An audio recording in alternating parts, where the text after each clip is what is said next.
стойността, която има проекта е 118 000 лева, от които 108 са по плана за възстановяване, 10% са собствени средства. Срока за изпълнение е 30 март. В процес на работа сме, ще шием костюми, всичко друго е за постановъчна дейност и нещата, които са преки и непреки разходи към задължителните изискуеми. И така. Си свършите работа както трябва. Знам, че някакви са мотивирани, някакви са.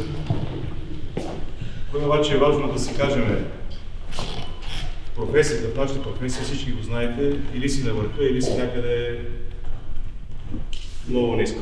При нас няма средно положение. От тази гледна точка, всичко, което ще направим тези 50 на минути спектакъл, нека да го направим така, че се гордеем с това. Нека да го направим така, че където и да го играете, каквото и да правите, част от него, целият спектакъл да бъде така, че да бъде вау, да бъде нещо, което всички хора най-вече колеги, ние имаме до този момент, в който работим за колегите. Кой е по-добър, кой по-много е направил, кой защо е направил така.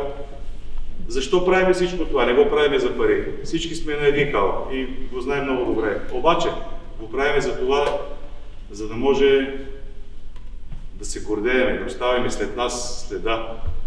Защото, както един много известен австрийски поет Бертолд Брехт е казал, никой няма да ви пита защо, какво сте правили, а защо са мълчали поетите ви, докато по времето, в което сте живели. Тоест, ние даваме, а пък бъдещето ще покаже какво сме направили. Дали сме направили нещо наистина интересно, нещо стойностно, или сме направили поредното нещо, което е така да мине и да замине. Моята идея и това, което сме коментирали с Илонка и с Светло Стойчев, е да направим нещо, пак казвам, с което просто се гордеем. Дотидем, обичам да казвам, да изкъртим 2-3 зъба на сцената, първите 2-3 реда да се чуят къде е дошло, прибираме се, получаваме се аплодисментите и това е. Това е в моята глава. Ще се опитам да го предам на всеки един от вас по начин, по който аз мога да го правя.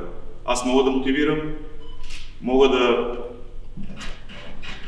да правя така, че хората да се чувстват добре, да бъдем партньори, да не бъдем хора, които той идва от къде си, пък ние еди какво си. Тоест, това партньорство много ми се ще да се усеща в целия процес на работа, защото така се прави изкуство.